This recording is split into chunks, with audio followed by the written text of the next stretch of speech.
Mummy आप शादी में गए थे ना, इतने गुस्से में क्यों हो? शादी में लड़के को स्कॉर्पियो एन मिली है और 10 लाख रुपए कैश मिला। तेरी शादी में क्या मिला? क्या दहेज लेकर आई हमारी बहू? खाली हाथ आई है और नाक और कटवा दी हमारी।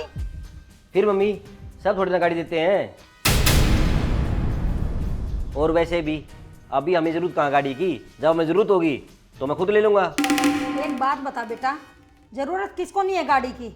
शादी में तो मैंने कुछ बोला नहीं है, लेकिन मुझे अब गाड़ी चाहिए तो चाहिए। मम्मी आप बिना ये कैसी कैसी बातें कर रहे हो? मैं तो ठीक बातें कर रही हूँ। उसकी माँ के पास फोन कर दे, मुझे गाड़ी चाहिए तो चाहिए। मम्मी आपका दिमाग खराब हो गया क्या? जब हमने शादी के टाइम उनसे कुछ नहीं मांगा, और समाज में पता आपको हमारी कितनी इज्जत हुई थी, और शादी के आज 2 साल बाद आप उनसे गाड़ी मांग रहे हो? ये ठीक बात रहेगी क्या मम्मी? और बात सुनो मम्मी, मैं किसी को फ़ोन नहीं करने वाला। ठीक है, तू मत कर फोन, प्रियंका को बोल दे, वो करेगी अपनी मम्मी पे फोन। हमें गाड़ी चाहिए, ठीक है?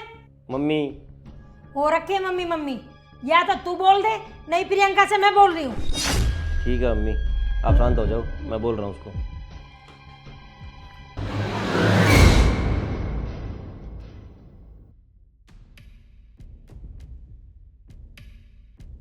प्रियंका हाँ, क्या कर रही हो?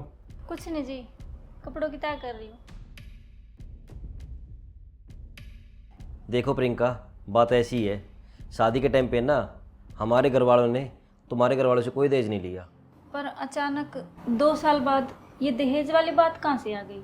मेरी मम्मी को ना अब गाड़ी चाहिए। तुमने उस टाइम तो कुछ दिया नहीं था, तो ऐसा आकर अपनी मम्मी को फ़ोन करके बोल दे कि हमें गाड़ी चाहिए।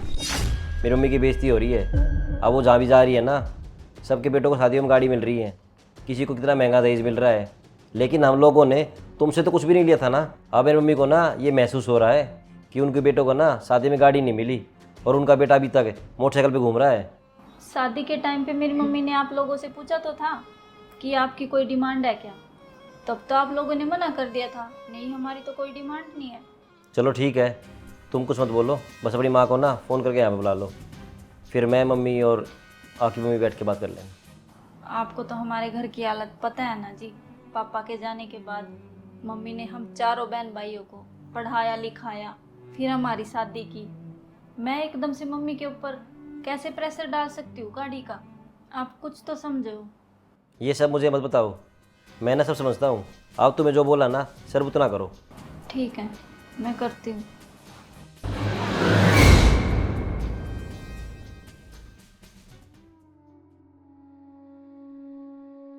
हेलो।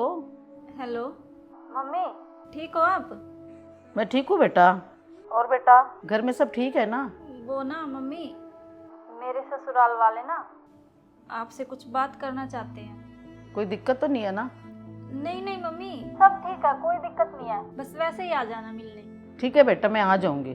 ठीक है मम्मी।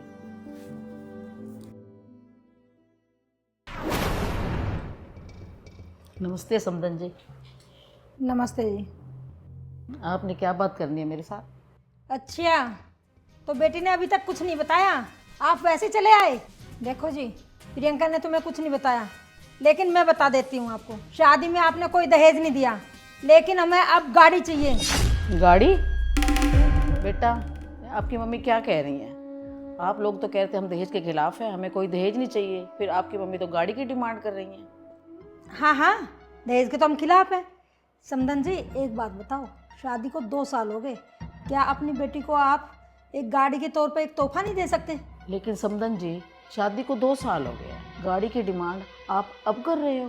क्या हो गया? तो 2 साल हो गए शादी को, आपका कोई फर्ज नहीं बनता अपनी बेटी के प्रति? क्या आपकी बेटी नहीं है ये?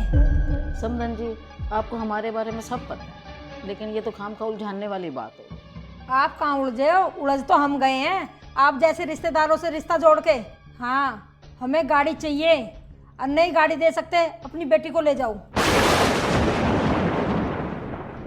मम्मी गाड़ी आपको चाहिए, मुझे नहीं, और आप ये मत बोलो कि गाड़ी हमें चाहिए है। बेटा, ये क्या बोल रहा है तू? मम्मी मैं ना ठीक बोल रहा हूँ, और आपको पता है मम्मी, ये 10-15 लाख रुपए गाड़ी हमारी खुशी और हमारी ज़िंदगी से बड़ी है क्या? और आपको नहीं पता ना मम्मी, आजकल ना समाज में बहुत सारे दहेज केस चल रहे हैं, तो मैं नहीं चाहता हम भी उनमें से एक हों, और मुझे नहीं चाहिए ऐसी गाड़ी। नहीं बेटा, मुझे नहीं जाना जेल वेल, और नहीं चाहिए मुझे गाड़ी। मैं तो अपने बेटा की खुशियों की दुश्मन बनी बैठी थी। मम्मी जी, अपनी मम्मी की तरफ से ना मैं आपसे हाथ जोड़ के माफ़ी मांगता हूँ। हमें नहीं चाहिए कोई गाड़ी। और मैंने शादी के टाइम पे भी आपको पहली बार बोला था कि हमें ना कोई दहेज नहीं चाहिए, हमें ना आपकी लड़की सिर्फ एक चुन्नी में चाहिए। तो मैं आज भी उसी बात पे कायम हूँ। और मम्मी, आपका यहाँ भी आना ज़रूरी था। अगर आप यहाँ नहीं आते ना तो मेरी मम्मी ये कभी नहीं समझ पाती कि दहेज का ना कितना बड़ा केस होता है, और दहेज से ना जेल भी हो सकती है, और प्रियंका को ताने मारती है वो अलग से। मम्मी, आपने हमें इतनी मेहनत करके अपनी काबिल बेटी हमें सौंप दी, ये हमारे लिए ना किसी उपहार से कम नहीं है। तो मम्मी, आपसे एक बार फिर हाथ जोड़ के माफ़ी मांगता हूँ, हमें माफ़ कर देना। कोई बात नहीं बेटा। हाँ दोस्तों, देखा आपने, तो भाई कोई भी इंसान बहुत मेहनत करके अपने बच्चों को पालता पोसता है, फिर वो इस काबिल बनाता है कि उनकी शादी कर सके। तो भाई दहेज मांगना कहाँ तक उचित है, एक बार प्यारा सा कमेंट करके जरूर बताना। जय श्री श्याम।